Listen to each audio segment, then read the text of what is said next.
দর্শক, চলে এলাম আজকের অতিথি পর্বে। আজ আমার সঙ্গে যিনি উপস্থিত আছেন তিনি হলেন রাহুল আনন্দ, সঙ্গীত শিল্পী। তার আরো অনেক পরিচয় আছে, আস্তে আস্তে সবগুলোই জানবো। চলুন কথা শুরু করি। দাদা কেমন আছেন? ভালো আছি। অনেক স্বাগতম বেলা শেষেতে। অনেক ধন্যবাদ আমাকে এখানে ডেকে নিয়ে আসার জন্য। আমি যেমনটি বলছিলাম দর্শকদের, যে এমন একজন মানুষ আছেন যার অনেকগুলো পরিচয়। আপনার কাছে জানতে চাই, একজন শিল্পী হিসেবে আপনার শুরুটা কবে থেকে হয়েছিল? একজন শিল্পীর শুরুটা তো হয় তার জন্মলগ্ন থেকেই, এবং আমি তো শিল্পী হয়ে উঠতে পারিনি, শিল্পী হয়ে ওঠার একটা চেষ্টা, সেই পথ ধরে হাঁটা।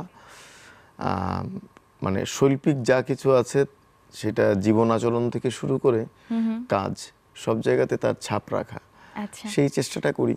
আর সম্ভবত একজন শিল্পী মন, আমরা যেটাকে বলি যে শিল্পী মনটা বোধ হয় গড়ে দেয় হচ্ছে শৈশব। কৈশোর সেটাকে এক ধরনের ডালপালা মেলে, নানান ধরনের অবাধ্যতা, নানান ধরনের পাগলামো সব কিছু মিলিয়ে কৌতূহল। আর যৌবনের প্রারম্ভ থেকে বা প্রাক যৌবন থেকে বোধহয় সেটা বোধটা জাগ্রত হওয়া শুরু হয়, তখন নিজের সাথে নিজের হয়। হ্যাঁ, কোনো সংগঠন হোক সেটা, কিংবা কোনো বন্ধু হোক, শিক্ষক, কারো না কারো দ্বারা অনুপ্রাণিত হয়ে তখন বোধের যে জায়গাটা সেটা হয়তো বা তখন জাগ্রত হতে শুরু করে। তারপর সে হয়তো কাজ করে কিংবা কাজ করে না। আচ্ছা, আমরা আপনাকে অনেকেই খুব কাছের একজন মানুষ হিসেবে জানি, একজন থিয়েটার কর্মী হিসেবে। সেই জায়গাটা কবে থেকে শুরু হয়েছিল, আগে সেই গল্পটা শুনি। কলেজ জীবন থেকে। ছোটবেলা স্কুলটা ছিল নারায়ণগঞ্জ, কলেজে আমাকে সিলেটে চলে যেতে হয়। কলেজ শেষ করেই ঢাকা আসা, ঢাকাতে এসে আরণ্যক নাট্যদলে যোগদান করা। সেখানে অনেক বড় একটা, অনেক বড় ঘর, বড় মানুষ, বড় সবকিছুই অনেক বড় বড়। সেখান থেকেই এক সময় বিচ্যুত হওয়া, এবং আমাদের 10 জন একত্রিত হয়ে প্রাচ্যনাট নামে আমাদের একটা ঘর তৈরি করে নেয়। এবং সেই প্রাচ্যনাটের এখন অনেক জায়গায় জয় জয়কার। আমরা সেখান থেকে অনেক ভালো ভালো কিছু কাজ পাই। আমি প্রাচ্যনাটের কথা জানবার আগে একটা জিনিস একটু জানতে চাই আপনার কাছে, আমার নিজের খোরাক থেকে জিজ্ঞেস করা। একজন থিয়েটার কর্মী আজকে রাহুল আনন্দ যখন হয়েছেন, তখন আসলে কতটুকু প্রভাব ফেলেছে সেই থিয়েটার জীবনটা তার আজকের এই জীবনে? যদি শতভাগ বলা যেত তাহলে আমি সবচেয়ে বেশি খুশি হতাম, কিন্তু শতভাগ বলতে পারছি না, কারণ আমি আমার পিতামাতা কিংবা আমার শিক্ষকদের ভূমিকাকে আমি কোনোভাবেই খাটো করছি না।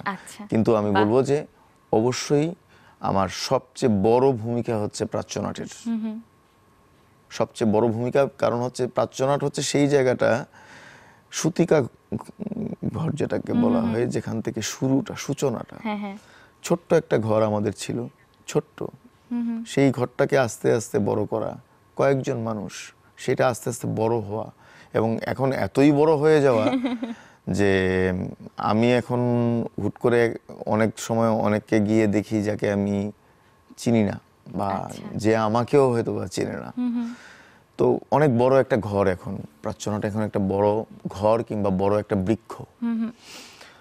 সেই জায়গা থেকে বলবো আমার এই যে এখন আমি গান করি, এই গানগুলোর কোনো গানের জন্ম 94 সনে, কোনো গানের জন্ম 95 সনে।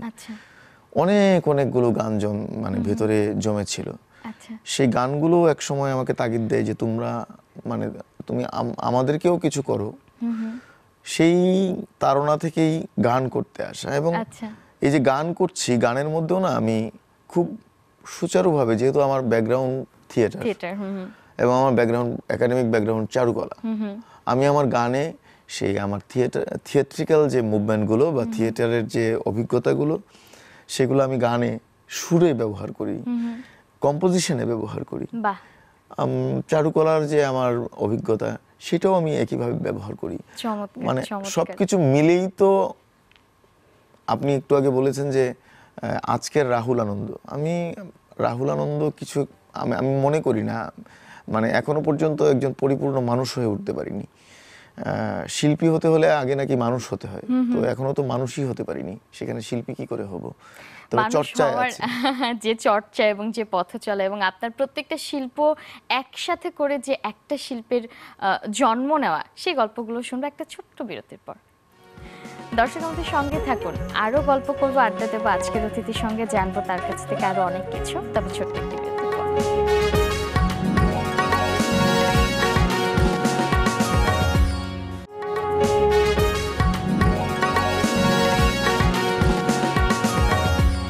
এলাম বিরতির পর ত্রয়ী আছি আপনাদের সঙ্গে এবং আজ বেলা শেষেতে আমার সঙ্গে অতিথি হিসেবে উপস্থিত আছেন সঙ্গীত শিল্পী রাহুল আনন্দ। আবারও কথা বলবো তার সঙ্গে। জলের গান, জলের গানের শুরু আমরা সবাই জানি কম বেশি সেই সূচনা। আমি একটু জানতে চাই একদমই অন্য ধরনের কিছু উপস্থাপনা, অন্য ধরনের কিছু বাদ্যযন্ত্র, যেমনটা আমি এই মুহূর্তে আপনার হাতেও একটু দেখতে পাচ্ছি, এবং খুবই অন্য ধরনের শিল্প চর্চা আমি বলবো। সেই জায়গা থেকে চ্যালেঞ্জের জায়গা কতটুকু ছিল যখন শুরু করেছিলেন জলের গান নিয়ে? জলের গান এখনো পর্যন্ত একটা চ্যালেঞ্জ, আচ্ছা। কারণ এখনো পর্যন্ত এটাকে অনেকেই মেনেও নিতে পারছেন না। এটার যেমন জনপ্রিয়তা আছে, জলের গানের গ্রহণযোগ্যতা আছে। জলের গান একজন শিশু থেকে শুরু করে একজন বয়োজ্যেষ্ঠ পর্যন্ত পছন্দ করেন, ভালোবাসেন, অবশ্যই। এবং সেই উত্তাপ আমরা রাস্তাঘাটে কিংবা যেখানেই যাই টের পাই। বিষয়টা হচ্ছে যে আমরা না আমাদের মতো করে একটা কিছু বলার চেষ্টা করেছি, আমরা আমাদের একটা ভাষা তৈরি করার চেষ্টা করেছি করব, এবং এই ক্ষেত্রে আমাদেরকে ভীষণভাবেই সাহায্য করেছে আমাদের চারুকলার ব্যাকগ্রাউন্ড, প্রথমে বলবো, এবং থিয়েটারের ব্যাকগ্রাউন্ড অনেক বড় একটা ভূমিকা রেখেছে। কারণ থিয়েটারে আবহ সঙ্গীত করতে গিয়ে তৈরি করতে হতো কিছু না কিছু, যেমন ঝড়ের আওয়াজ কিভাবে তৈরি করবো, এই আমাদের যা উপকরণ উপাত্ত আছে তা নিয়ে তৈরি করতে হতো। টিন দিয়ে ঝড়ের আওয়াজ করতে হতো, কিংবা কোথাও জলের আওয়াজ করতে হবে, তাহলে কিভাবে করতে হবে। এই যে একটা এক ধরনের ইনোভেশনের মধ্যে দিয়ে আমাকে যেতে হয়েছে আমার থিয়েটারের শুরুর জীবন থেকেই। আমি যেহেতু একটু একটু গান বাজনা করতাম ছোটবেলা থেকেই, স্বাভাবিকভাবেই আমাকে সঙ্গীত দলের সাথে কাজ করতে হতো, এবং পরবর্তীতে সঙ্গীত নির্দেশকের ভূমিকাতেও আসতে হয়েছে। এইভাবে করেই জলের গান। একটা গানের অল্প একটু দিয়ে আমি সেটা বলতে পারবো।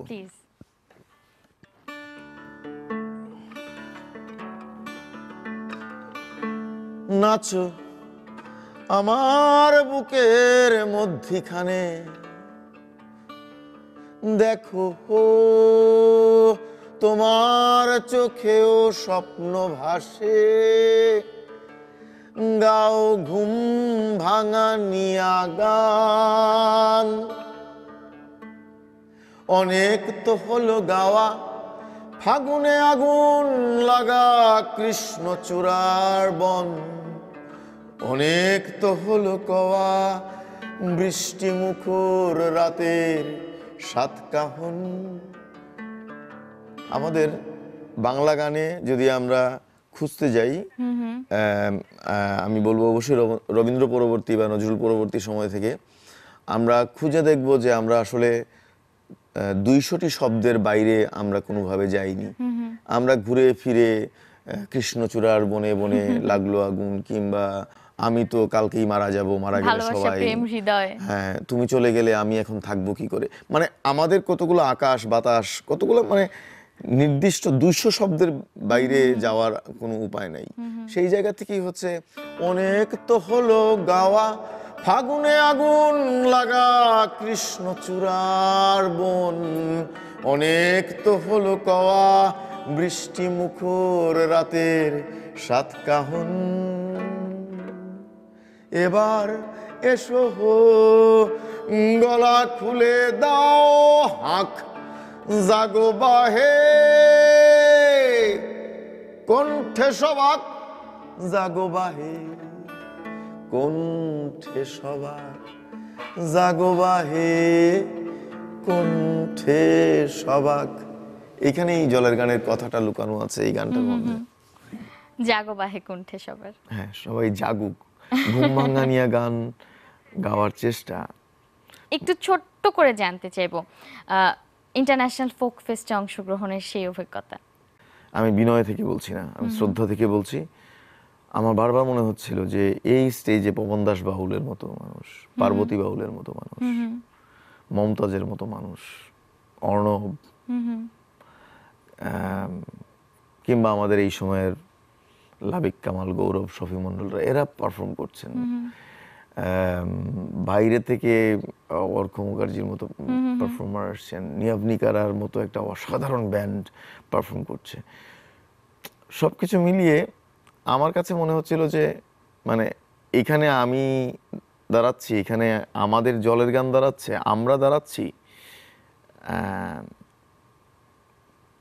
সত্যি করে বলছি, নিজেদেরকে একটু বেশ সমৃদ্ধ মনে হয়েছে, নিজেদেরকে একটু কি বলবো, ধনী ধনী মনে হয়েছে, রাজা রাজা মনে হয়েছে। কিন্তু আমার কাছে মনে হয় আপনারা আসলে আমাদের মনের মানুষ, আমাদের সত্তার মানুষ বলি হয়তো, বা এত তাড়াতাড়ি এত কাছে চলে এসেছেন আপনারা, আমাদের এত ভালো লাগার জায়গায় রয়ে গেছে জলের গান। আরো কথা বলবো জলের গান সম্পর্কে, জানবো আপনার কাজগুলো সম্পর্কে জানবো, তবে আরেকটি বাধা, আরেকটি বিরতি।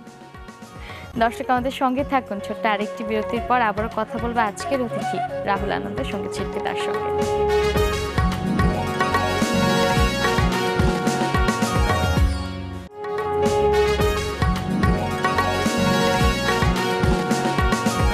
ফিরে এলাম আবারও বিরতির পর। সবাইকে আবারও স্বাগতম বেলা শেষেতে। সঙ্গে আছি ত্রয়ী, সঙ্গে আছেন আজকের অতিথি সঙ্গীত শিল্পী রাহুল আনন্দ। আবারও গল্প করব দাদার সাথে। একটু আপনার বর্তমান ব্যস্ততা সম্পর্কে জানতে চাই। আপনাকে অনেকভাবে অনেক জায়গায় দেখি, কখনো ক্যামেরার সামনে, কখনো পিছনে, থিয়েটার কর্মী হিসেবে, সঙ্গীত শিল্পী হিসেবে। কি নিয়ে বর্তমানে খুব বেশি ব্যস্ত আছেন? আমি যখনই কেউ আমাকে জিজ্ঞেস করে যে আমি ব্যস্ত কিনা, আমি সবসময় বলি যে না, আমি ব্যস্ত না। আমি সবসময়ই ব্যস্ত না, কিন্তু আমি আসলে প্রতিটা মুহূর্তেই আমি আমার মধ্যে এক ধরনের ব্যস্ততা কাজ করে। আমি কাজ গোছানোর চেষ্টা করছি। আমার খুব ইচ্ছে এইবার এই শীতে একটা এক্সিবিশন করা, একটা প্রদর্শনী করা চারুকলা বিষয়ে। আচ্ছা। এবং সেখানেও কিন্তু ওই যে কাজটা, সেখানেও আমার থিয়েটার উপস্থিত থাকবে, সেখানে আমার মিউজিক উপস্থিত থাকবে, সেখানে আমার ফাইন আর্টস উপস্থিত থাকবে। আমার চেষ্টাটাই হচ্ছে যে আমার এই যে তিনটি মাধ্যমে আমার বৃদ্ধি, তার প্রতিটা যেন আমার সমস্ত কাজে থাকে, যে কাজই করি সেটা। এই ঠিক এখন এইখান থেকে বের হয়ে গিয়ে আমি একটা গান বানাতে বসবো। আগামীকালের এই গানটা আজকের মধ্যেই শেষ করতে হবে। আচ্ছা। আগামীকাল এটা রেকর্ড করব। আগামীকালকে থেকে একটা টেলিভিশন চ্যানেলের জন্য যে থিম মিউজিক, বাইট, স্ট্রিং, এই যে মিউজিকগুলো, সেগুলো আগামীকাল থেকে আরো 2 দিন 3 দিন ওই কাজটা করব। এবং একই সঙ্গে আমি আমার ঘরে, ওই যে বললাম আমার একটা প্রস্তুতি চলছে, আমার এক্সিবিশনের প্রস্তুতি চলছে, সেইটা নিয়ে কাজ করব। এবং একেবারেই আমার ঘর থেকে এই মুহূর্তে একটা এক্সিবিশন হচ্ছে। আমার যিনি সঙ্গিনী, জীবন সঙ্গিনী, তিনি এবং তার বাবার স্বপ্ন ছিল তারা বাবা মেয়ে একটা যুগলবন্দি এক্সিবিশন করবেন। এই 16 তারিখে চারুকলাতে সেই এক্সিবিশনটা শুরু হচ্ছে। ওটা নিয়েও একটা ব্যস্ততা ঘরের মধ্যে আছে। আশা করছি প্রত্যেকটা কাজ অনেক সুন্দরভাবে, সফলভাবে শেষ হবে, এবং আরো অনেক অনেক কাজ আপনার কাছ থেকে আমরা পাবো জানি। তাই বিশেষভাবে আর কোনো আশা রাখবো না। আপনি যেমনটা চান, যেভাবে চান, সবকিছু যেন সেভাবেই হয়, শুধুমাত্র এতটুকুই চাই। এবং আপনাকে অনেক অনেক অনেক ধন্যবাদ দাদা, আমাদের এখানে এসে আমার সাথে গল্প করে আমাদেরকে সময় দেওয়ার জন্য। এসএটিভিকে মানে ধন্যবাদ দেব না, কারণ হচ্ছে এসএটিভিতে আজকেই প্রথম আসিনি। এই জায়গাতে, এই মঞ্চেই সম্ভবত আমরা গান করেছি এই 2-3 বার বোধহয়। তো সবকিছু মিলিয়ে এসএটিভির যে এই সুন্দর ঝকঝকে স্ক্রিনটা খুব ভালো লাগে। অনেক ধন্যবাদ এই স্ক্রিনটার মধ্যে একটা কোনায় আমাকে একটু জায়গা দেওয়ার জন্য। অনেক ধন্যবাদ। অনেক ধন্যবাদ দাদা। আমি দর্শকদের কাছ থেকে বিদায় নিয়ে এসে আপনার একটা গান শুনতে শুনতে অনুষ্ঠান শেষ করতে চাই। আজকের মতো এখানেই শেষ করছি, তবে শেষ করব গান শুনতে শুনতে আজকের অতিথির কণ্ঠে। ছিলেন আমাদের সাথে, আমার সাথে রাহুল আনন্দ, সঙ্গীত শিল্পী, নাট্যকর্মী। যা ভালো লেগেছে তাই করেছেন এবং এভাবেই বেড়ে উঠেছেন সফলভাবে। আপনারাও ভালো থাকুন, অনেক সুস্থ থাকুন, এবং অবশ্যই দেশ ও সংস্কৃতির সঙ্গে থাকুন, ভালোর সঙ্গে থাকুন। মোষ তাড়ানো সহজ নয়, আছে বাঁকা দুটো শিঙের ভয়। তোমরা ভাবো বেড়াই বনে বনে,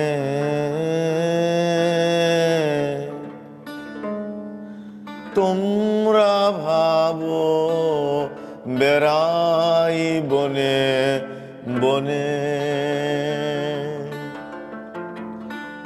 মোষ তাড়ানো সহজ নয়, আছে বাঁকা দুটো শিঙের ভয়। তোমরা ভাবো বেড়াই বনে বনে।